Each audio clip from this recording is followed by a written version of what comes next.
За сайн байна уу. За энэ удаагийн бичлэгээрээ нэгэн подкаст оруулъя. За энэхүү подкаст маань Америкийн өнөөгийн нөхцөл байдлын тухай байх юм. За барууны мэдээллийн хэрэгслүүд өөрсөндөө санаа нэгдэг улс бүрийг сүрч байна гэж бичдэг юм. Аль 70-80-аад оноос л Иран 2-7 хоногийн дараа цөмийн зэвсэгтэй болох гэж байна гэсэн мэдээ бичдэг байв. Гарчгаач өөрчлөхгүй юм гарчигтай мэдээ бичээд 50 жил болж байна. Цаад шалтгаан нь дайн хийх гэж. Түүний адил Орос орн сүрч байна гэсэн мэдээ бэлтгэхэд бас л 70-80 жил болж байна. Бараг л 2-7 хоног тутамд Орос орн одоо ингээ сүрч байна, бензиний хомсдолд орж байна, эдийн засгийн сүрлээ. Хүмүүс нь өлсөж ядуурч, бослог гаргалаа, Путиныг унаглаа, Москва жигсэж байна гэсэн одоо иймэрхүү мэдээнүүд ингээд бичиж байна гэвч энэ зүгээр фантаз байсан болохоос биш, бодит байдал байсангүй. Орос орн асуудалгүй улс биш ээ. Гэхдээ барууны хүсэж байсан шиг сүрсэнгүй. Сүрэл ирмэдээр ирсэн үе нь харин зэрлэг 90-ад он байсан. Тэр үед ямар байсныг сувагт маань оруулсан бригад бүүмер киноноос зах зохыг нь харж болно. Тэгж байтал Путин гарч ирж Орос орныг нэг жолоонд оруулсан бөгөөд Оросыг дээрмдэ хуваах гэж байсан олигарх еврей жүүд тэр бомтнуудыгаа амбартан гаргатал өнөөдөл нь Орос орн бизнесийн арга алга байна, нарчслал байхгүй байна гэж орилж шаарлаа Оросыг муулахар хэмжээ буюу сөрөг PR явуулсан юм. Гэсэн ч Орос сүрч дампуурах биш харин 90 оны ангалаасаа ухарч одоо нөхцөлөд нь хамаагүй дээр болоод байна. Барууны хэвлэл мэдээлүүд Орос Иранаас гадна бас ер нь Хятад гэх мэт бусад улсын тухайд ер нь сөрөг мэдээлэл нэлээх дамжуулдаг. Барууны хэвлэл мэдээллүүд бусад улсын тухайд ингээд сөрөг мэдээлэл дамжуулж байгаа зүгээр нэг санаанд үг хийж байгаа зүйл биш харин цаанаас нь бодлоготой улсын бодлогоор дэмжиж хийж байгаа зүйл юм шиг байгаа юм. За ингэж байгаа энэ цаанаасаа бол улсын бодлого явж байгаа юм аа. Тэгээд барууны CNN, BBC, Fox News гэх мэт энэ бүх сувгууд зүгээр нэг хөтлөгчдийн юм уу нэвтрүүлэгт сурвалжлагч нарынхаа бодлыг дамжуулдаг газар биш харин цаанаас нь Сенатаас өгсөн, тагнуулын төв газраас өгсөн, CIA, FBI-гаас өгсөн заавар өдөртөмжийн дагуу тодорхой бодлоготой нэвтрүүлгүүдийг явуулдаг юм. Тэгэд энэ ч үүднээс альва улс орныг харлуулах юм уу ямар нэг өдөртөгчийг харлуулах муулах талын мэдээллүүдийг зохион байгуулалттай илүүтэй цацдаг. Харин YouTube гэх мэт иймэрхүү independent сувгууд бий болсны ачаар бид нар BBC, Fox News гэх мэт тиймэрхүү сувгуудад тархиа угаалгалгүйгээр бодит байдал ямар байгааг өөрсдөө мэдэх боломжтой болоод байна. За тэгвэл бүгдээрээ барууны нүрээ будаагүй, косметик хэрэглээгүй, баг зүгээгүй, маск зүгээгүй бодит нөхцөл байдал ямар байгааг бүгдээрээ зэрвсгэн харцгаая. За юун түрүү улс төрийг нь хөндөө Америк улс 2 том намтай, нэг нь ардчилсан нам, нөгөөх нь бүгд найрамдах нам гэдэг 2 том намтай. Улс төрд энэ хоёр нь хамгийн нөлөөтэй. Урдын урт түүхийг нь яриад явах сүүлийн үеийн зүйл гэвэл ер нь аль ч нам нь гарсан Америкт байдал огт өөрчлөгдөхгүй байна гэж үзэн Америкчууд улс төрөөсөө залхаж байна. Ардчилсан гэх нэртэй нам нь үнэн хэрэгтээ дарангуй нам бөгөөд ойрхот орондод байгаа Израиль улсыг дэмжихэд хамаг хүч чадлаа зарцуулж тийшээ хамаг мөнгөө илгээдэг байна. Тэд сонгуульд өрсөлдөд ялагдчихаар Оросууд сонгуул хайкарцсан хэмээн нөгөө намыгаа бухч нөгөө нам руугаа дайрдаг юм. Гэлээч энэ хоёр намын алийг нь сонгосон Америкчуудын амьдрал сайжрахгүй байгаа юм. Үүний цаана энэ хоёр намыг хоёуланг нь худалдаад авчихсан Deep State гэх мэтийн элит бүлэглэлүүд, олигархын бүлэглэлүүд байна хэмээн зарим Америкчууд ярьдаг юм. Гадаадд дэлхийд даяар дайн хийсэн ардчилсан намыгаа эсэргүүцээд Америкчууд дайнаас залхаад болио гэд бүгд найрамдах намд нь саналаа өгсөн. Бүгд найрамдах намын нэр дэвшигч болох Трамп бид нар одоо үүнээс хойш дэлхийд дахины асуудалд хутгалдахгүй, оролцохгүй, би одоо ерөнхийлөгч болох юм бол Украин Оросын хоорондох дайныг 24 цагийн дотор зогсооно. Бид дахин ямар ч дайн хийхгүй. Би дэлхийн бусад улс орнд байгаа Америкийн цэргүүдэд буцааж татна гэж ингэж ярьж байсан юм. Ингээд тэр МАГА буюу Америк нэгдүгээрт Америк ялна гэсэн хөдөлгөөнийг санаачлан хуршуутчилсан бөгөөд энэ хөдөлгөөнийхөө дэмжлэгтэйгээр Америкийн ерөнхийлөгчийн сонгуульд амжилттай өрсөлдөн Америкийн ерөнхийлөгч болсон. Гэвч ерөнхийлөгч болсны дараа тэр амлсан зүйлээ хийсэнгүй. Харин ч одоо шаал эсрэгээр нь ажилласнаас МАГА хөдөлгөөнийх нь тарж бутарч тэр бүхэл Трампын эсрэг эргээд байна. Америкийн улс төрд маш олон шившигтэй явдал гарч байсан тэр болгоныг дурдж барахгүй. Гэхдээ ерөнхийлөгчтэй холбоотой нэг онцч дурдууштай зүйл бол Байден ерөнхийлөгч албанаас буухынхаа өмнө өөртөө болон гэр бүлийнхэндээ өршөөл үзүүлсэн юм. Албан тушаалаа бас нэг арай л ашигласан байгаа биз.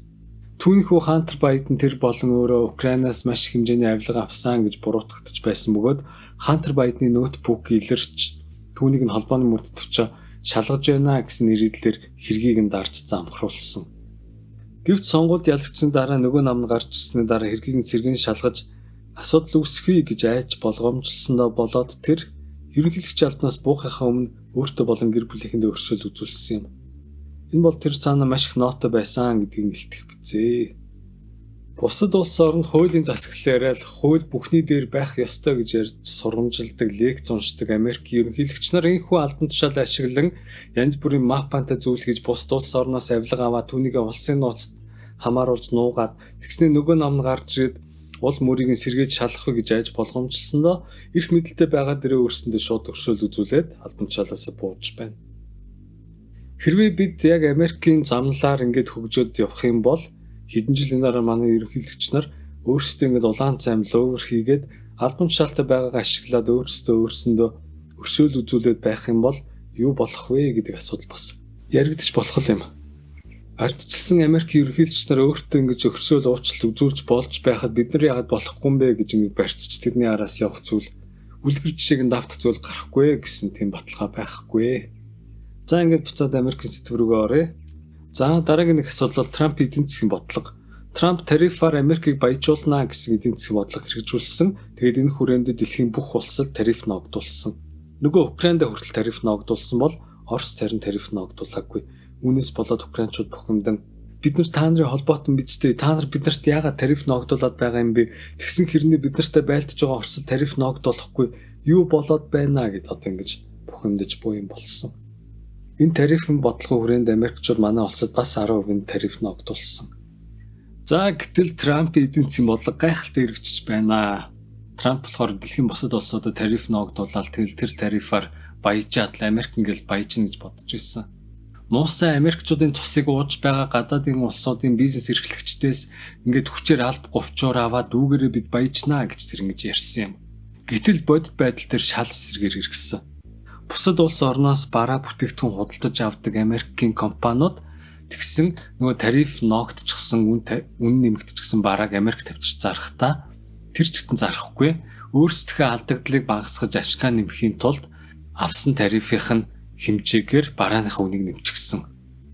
Ингээд үн нэмэгдсэн барааг Америкчууд худалдаж авч байгаа бөгөөд эцсийн эцэст Трампын хэрэгжүүлж буй тарифын бодлогын хохирогч нь Америкчууд өөрсдөө болж байгаа юм. За ингээд гадаадад дайн хийхгүй бид нар зөвхөн Америк орноо хөгжүүлнэ гэж итгэн Трамп саналаа өгсөн Америкчууд араараа тавиулав. Аль ч хоёр том намд саналаа өгсөн тэр хоёр нь яг л ижлэгэн бодлого хэрэгжүүлж байгаа юм. Үнэхээр маш сайн жүжигчид шиг хоорондоо харсалдна улс төрийн бодлогоор тэмцэлтэн гэхдээ яг яс юм дээр бол тэд яг л цаанаасаа өгсөн deep state бүлгээс өгсөн заавар журмын дагуу л ажиллаж байгаа юм шиг. Алийг нь сонгосон дахиад л гадаад дайн хийн. Алийг нь сонгосон энгийн Америкчууд бас л мөрөөлнө.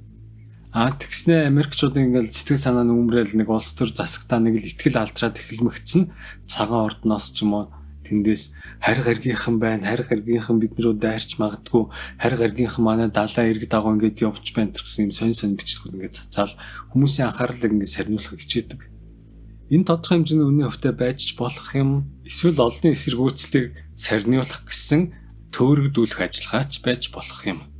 За дотооддоо гэвэл Америкийн амьдрал бол маш сонирн байна. Эдийн засаг нь нийт энгийн Америкчуудад биш харин олигархуудад илүү ашигтай юм уу та. За чинь хамгийн энгийн өдөр тутмын амьдралтай холбоотой орон сууцны үнийг, орон сууцыг авч үзье. Тэгтэл бусад улс орноос ялгаатай нь Америкт нэг сонь татвар байдаг нь үйл хөдлөлийн татвар. Монголчууд одоо үйл хөдлөх хөрөнгө худалдаж авахдаа нэг удаа ингэ татвар төлдөг. Тэгээд насан туршдаа дахиад татвар төлдөггүй.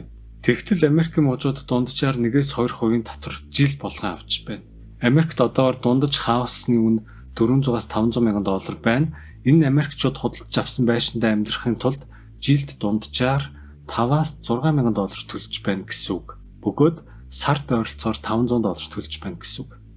Үүнээс болоод Америкчууд бид нар юу вэ? Бид нар хувийн өмч худалдаж авсан юм уу? Эсвэл түрээслээд байгаа юм уу? Худалдаж авсан байшиндаа амьдрахын тулд сард $500, $1000 төлнө гэж юу гэсэн үг вэ гэж асууж байна, бухимдаж байна. Үүнээс болоод насан туршийн өмчлөл гэдэг зүйл Америкт баг байхгүй болсон байна. Жишээ нь залуудаа ингэ байшин худалдаад авсан хүн насныхаа хүртэл насандаа ингэ сайхан тэнд ад жаргалтай тайван амьдрья гэж ингэж бодож болно. Тэгтэл Америкт яадаг вэ гэсэн чинь залуудаа ингэ гоё ингэ хаус байшин худалдаад авчлаа, магадгүй үнэтэй байшин худалдаад авчлаа. Тэгээд өндөр настай болсон чинь ажил хийж чадхаа болтол ямар нэг эрүүл мэндийн шалтгаан болдог ч юм уу, хураасан мөнгөө эмчилгээнд зарцуулаад ч юм уу. Тэгээд мөнгө төгрөмөтэй болцсон байх үед нь үйл хөдлөлийн татвар нь үргэлжлүүлээд яваад л байдаг. Жишээ нь одоогийн аншаар $500,000 байшин нэг хос залуудаа худалдаад авчлаа гэж бодъё. Тэгээд ингээд 60-70 нас хүрч байтал нөхөр нь ч юм уу ингээд нас барчихсан. Тэгтэл эхнэр нь одоо ингээд орлого муутай хүн тэр байшинд ингээд амьдраад эмчилгээ хийлгээд ингээд амьдраад явах гэтэл $500,000 байшинд амьдрахын тулд мужтай сар болгон $1,000 төлөх хэрэгтэй болно. Мэдээж муж болгоны татврын хэмжээ нь өөрлөлтөө гэхдээ хоёр хувь дээр нэг багцаалдах юм бол сар болгон $1,000 төлөх хэрэгтэй болно. Үүнээс болоод нөгөө орлого муутай өндөр настан чинь дахиад ажил хийхээс аргагүй болдог. За ингээд зогсохгүй худалдаад авчихсан тэр хаус нь тодорхой нэг дүүрэгт харьяалагддаг бөгөөд тэрхүү дүүргийнх нь сууц өмчлөгчдийн холбоо гэдэг зүйл бусдаар амар дарамтлана. Чи гаднах зүйлгээ ингэж засвал байшингаа ингэж бод хашаа чинь тэдэн сантиметр тэдэн метр өндөртэй байх ёстой. Байшингийнхаа цахилгаанд болон байшиндаа ийм материал ашиглаж болохгүй энэ төргээд бөө юм цаана.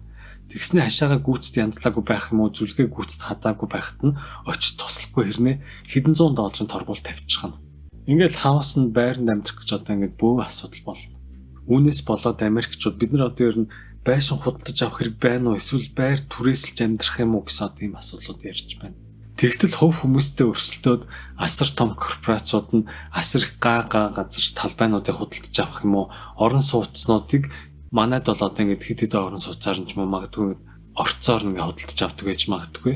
Тэгтэл Америкт одоо ингээд том компаниуд яаж байна гэсэн чинь бүтэн дүүргээр нь за арайч хотоор нь худалдаж авч чадахгүй байх. Бүтэн дүүргээр нь ингээд орон сууцнуудыг худалдаж аваад түүнийг ингээд зарахгүй.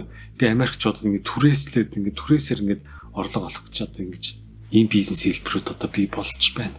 Үүнээс ингээд санаа аваад одоо манай ингээд шуналтнууд бас элдв зүйл хийчихвээ. Гэхдээ үүнийг одоо ингээд Монголын хэлбэрт ингээд шилжүүлж ингээд төсөөлөх юм бол манай ингээд барилгын компаниуд байшин бариад түүнийг хувь хүмүүст ингээд зараад худалдахын оронд байшингаа тэрчгт ингээд түрээслээд л ингээд байгаад байдаг.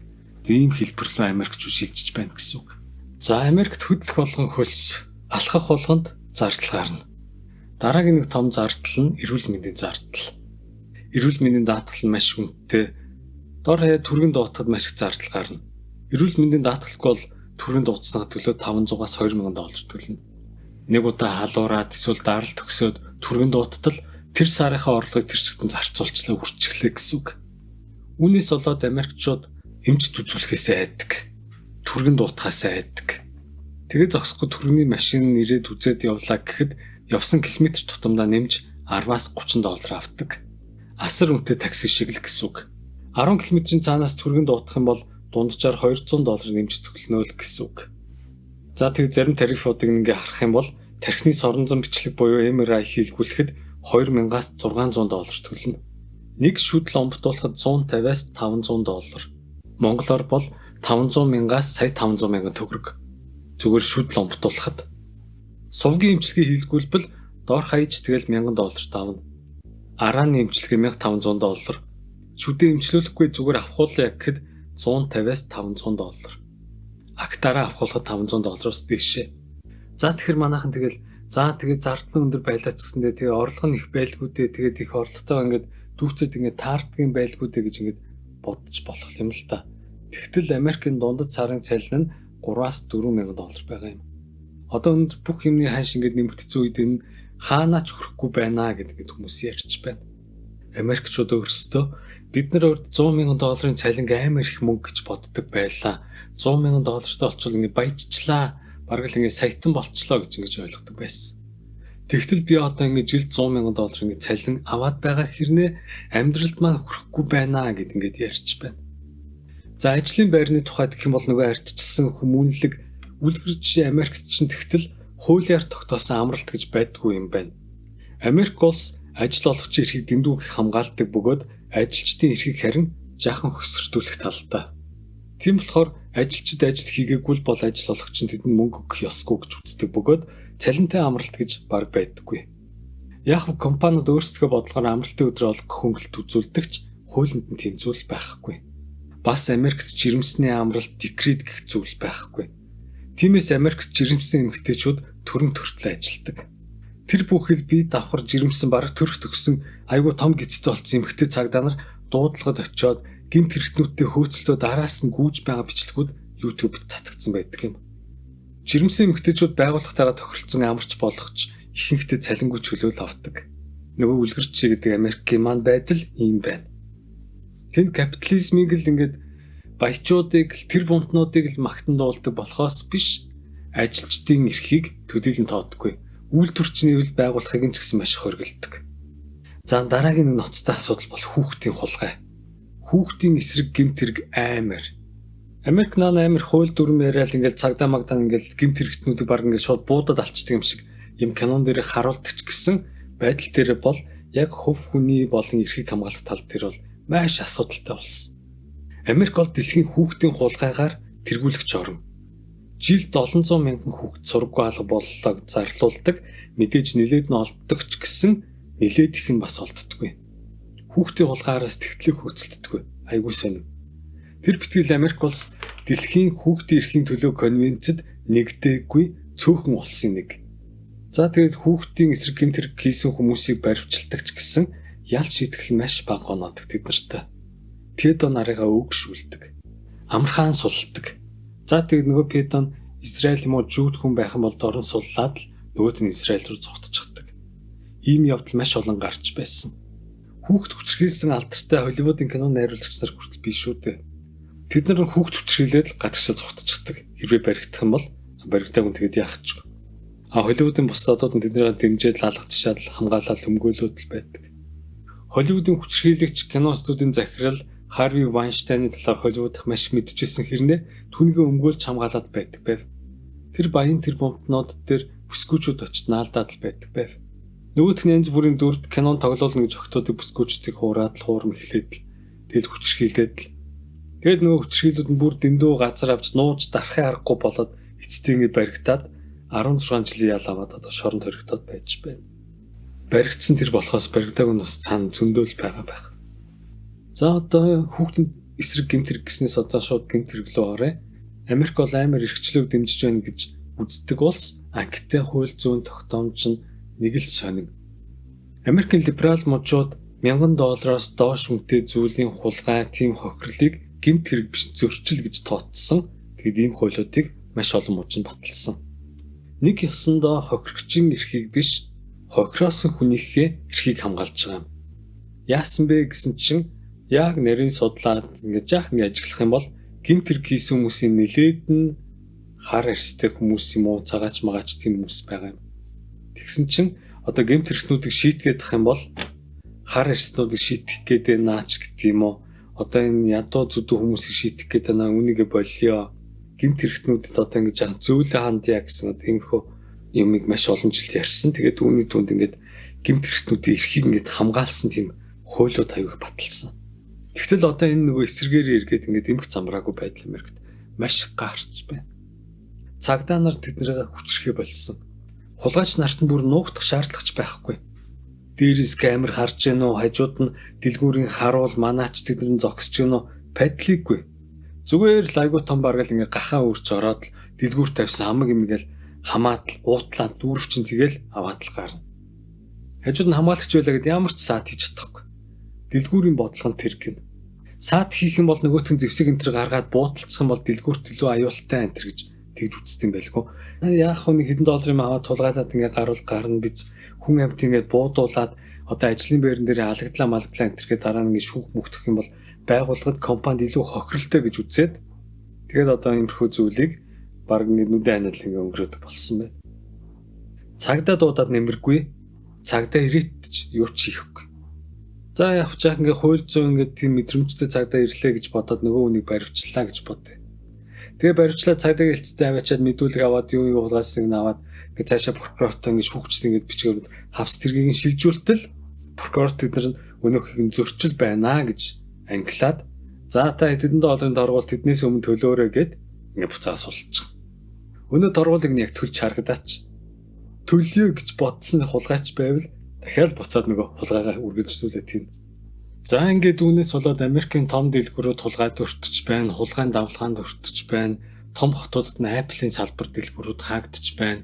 Жижиг дэлгүүрүүд нь яг л шоронгийн дэлгүүр мөн хаашаа бөөн төмөрт орон донд байна. Хамаг юма төмөрлөж гисэн тэгсэн ч гэсэн аюул арилгахгүй. Хамгаалтаа сайжруулаад ч нэмэргүй. Хулгайчууд ороод хамаг юмыг нь хамаад л гарна. Орой бол хаалгад үгжээж нэмэргүй цонхыг нь хаг цогч ороод хамаг юмыг шууд тайлна. Тэгснээ маргааш нь яг дэлгүүрийн гадаа шуудаага дэвсээд өнөө хулгай юмнуудаа зарна. Цагдаа нар юу ч хийж чадахгүй. Айлуудын гаднаас бол машины цонхыг нь хаг цохиод л машиндаа үлдээсэн зүйлсийг хулгайлна. Үүнээс болоод хүмүүс гадаа машинаа тавихтаа цонхоо хаглуулахгүй тулд дотор юу ч тавиагүй гэж хэлэх бичиг үлдээх юм уу багаача цонхоо нээж орхидог болжээ. Ийхүү хулгай гарч гэмт хэрэг нэмэгдэж байгаатай зэрэгцээд Америкт өргөн хэрэглээний барааны үнэ насар нэмэгдэж тэрнийхээ зэрэгцээгээр тоо хэмжээ чанар нь муудаж байна. Савлсан бүтээгдэхүүнүүдийн дотор байдаг тоошрокууд нь цөөрч байна. Савлгаан жижигсэж байна. Гэмт хэрэгтнүүд нь зэвсэгтэй явдаг болохоор цагдаа нар байнга зэвсэг авч явна. Олон цагдаа нарын донд мундаг сайн цагдаа нар байхын хажуугаар зөвүүн хүн чанаргүй тэнэг юмнууд бас маш их байдаг. Гэмт хэрэгтнээсээ дотохгүй гэмт хэрэг үлдэж байгаа цагдаа нар бас цөөнгүй. Дуудлагын дагуу дуудлага хүлээж аваад айл андуурч ороод гим зэмгүү зургтаа үзэл хоолоо игээ сууж өссөн хүмүүсийг Америкийн цагдаа нар буудаад алччихж байна. Тэгээд дараа нь бид нар хаяг андуурчжээ гэд мэдгдэл гаргана. Тэглээд мэдгдэл гаргалаа гэд цагдаарт буудуулаа өгсөн ямар ухаан орхон биш. Мужаасны хотын захиргаанаас $1 нөхөн төлбөр өгсөн болоод тэгэл асуудалтай харагдана. За сургууль боловсролын асуудал нь нойлын ногоон тэг рүү улам бүр доошлж байна. Ер нь ч тэгээд Америкчуудын мэдлэг боловсралгүй болгох гэсэн бодлого хэрэгжээд байна уу та гэж сэрдмээр. Интернетээр дүүрэн Америкчуудын ямар мэдлэг муутайг харуулсан хошин бичлэгүүд зөндөө байдаг. Тэгснээ яад ч бидний соёлд нэг юм гик гэж би нэг ингэж хочлдог нэг тийм байдаг. Ингээд эрдэм номд шамцснаа гик гэж хочлдог. Үүний цаана Америкчуудыг эрдэм мэдлэггүй болгох гэсэн тийм хин нэгний тийм далд санаархал яваад байгаа юм шиг. Холливуудын кинон дээр хүртэл эрдэм мэдлэг дэдэлсэн номд орлсон залуусыгаа гадуурхаж байгаа бичлэгүүд тиймэрхүү үйлдэлүүд маш их харуулна. Тэгснэ нөгөө хэдэн Америк хөл бөмбөгчөнгөө одоо нэг бурхан шиг л ингэ дахин шүтсэн тийм үзэгдлүүд гарна. За тэгээ сургууль зааж байгаа зүйл нь амьдралд хэрэг болох тийм талын зүйл биш. Харин нэг тийм тархи угаах гэсэн тийм мэдээллүүд сүүлийн үед айгүй их орж ирдэг болсон. Тэр дундаа хүүс, бэлгийн амьдрал, гэр бүлийн хүүхдийн хүчирхийллийн тухай заана. Эцэг эхийгээ яаж матахыг заана. За монголынхоор бол одоо эцэг эх чинь чамайг загнаад хоолоо хий шалаа угаан энтергээ загнаад хоолоо хийж гэрээ цэвэрлэх гол бүксэн дээр чи алгадах юм бол 108 дуудаарай гэж нэг заана. Цэцэрлэгийн хүүхдүүдэд хүүс гэж байхгүй гэж зааж байна одоо.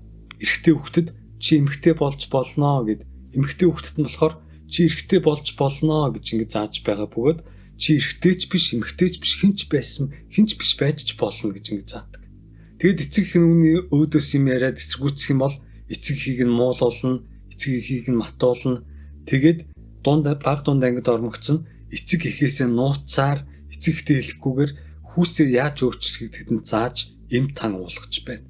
Үүнийг эсэргүүцэх эцэг эхчүүд шоронд орж байна. Энэ худлаа биш, ийм явдлууд зөндөө гарч байна. За тэгээ сургуулийн номын санд нь хэрхэн тоо бодох вэ? Гой сонгодог уран зохиол, үлгэрийн номууд, ирээдүйн тухай гой найд нөхрөлийн тухай, эсвэл тийм эрдэм мэдлэгийн тухай номнууд ирэхийн оронд хүүсээ хэрхэн солих вэ? Ижил хүүстнийг хэрхэн хайрлах вэ? Ижил хүүстэн хунтай ажинтэр гэсэн тиймэрхүү номууд дүүрч байна. Багш нар нь гэсэн одоо хастаа жинхэнэ одоо урд өмнө бол стриптиз бааранд ажиллаж байсан хүмүүс шиг л тийм хүмүүс одоо баг дунд ангид хичээл орж байна. Эрэгтэй багш нар хичээл дээр хиймэл хөх зүүж, торон тэрхүү өмсөд заа ёстой. Нүдийг нь өвтөл одоо нэр арай л дэнд байна. Энэ бүхэн тэгээ ганц нэг гаж тонтой юм уу, солиотой юм уу, эрхчлөөгөө одоо хитрхи мэдэрсэн тийм хүмүүсийн үйлдэл биш.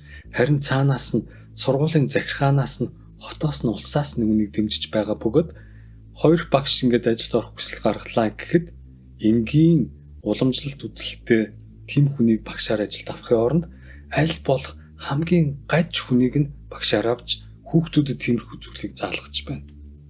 За энэхүү хичээл хийдэггүй, хичээлд орлоо гэх тэрэнд нь хэрэгтэй юм заадаггүй, Америкчуудыг нэг мунхаг, за нэг ажилчин шоргоолж болгох, хайрцагт оруулах одоо ийм боловсролын систем ингээд явж байгаа юм.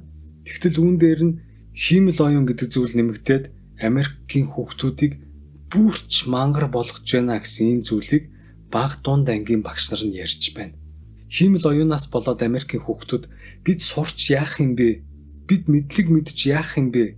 Бид наад номыг ч уншиж яах юм бэ? Бид химийн бодлого бодож яах юм? Бид физик уншиж яах юм? Түүх уншиж яах юм?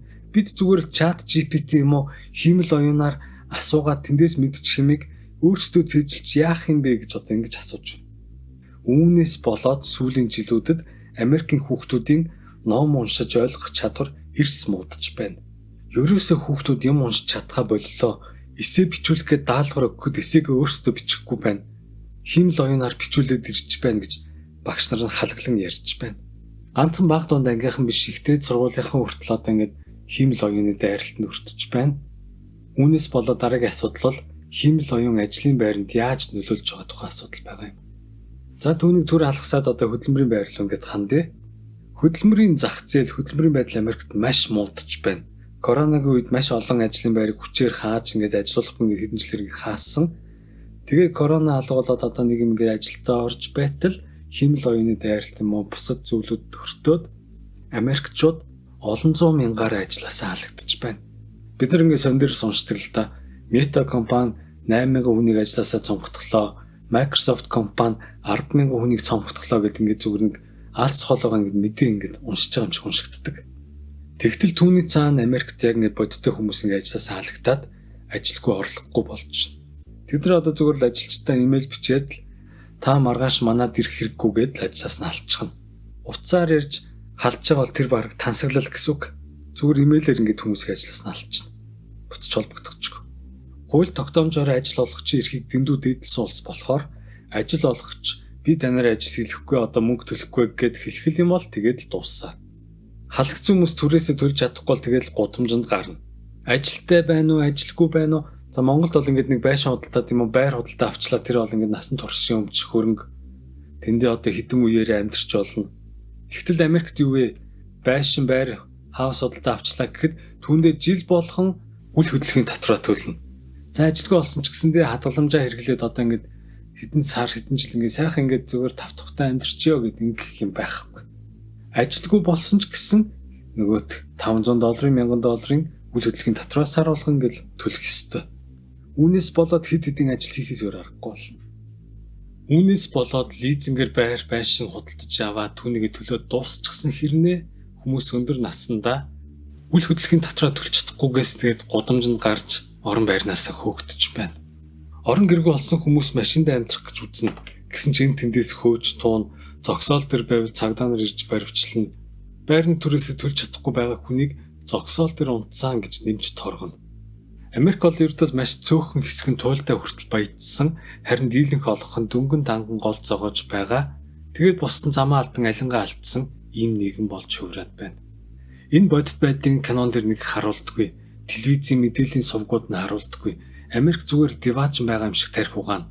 Дэлхийн бусад орны хүмүүсийн тархийг угаахаас гадна Америкчуудынхаа өөрсдийн тархийг угаана. Тэдэнд та нар бол дэлхийн хамгийн супер, хамгийн шилэгдмэл газар нутагт байгаа хүмүүс шүү. Америк бол дэлхийн мөрөөдлийн газар нутаг. Эндээс өөр тийш явах юм бол та нар амьдарч чадахгүй. Тэр бусад газар нутаг бол 3 дугаар зэрэглэлтийн улс гэж ингэж тайлбарлаж, ингэж ойлгуулдаг. Ингээд тархиа болгоцсон Америкчууд за эндээс л явж болохгүй юм шүү. Яаж игээд ядуурч туйлдсан ч эндэл бай гэсэн одоо ийм баригдмал сэтгэлгээтэй болдог.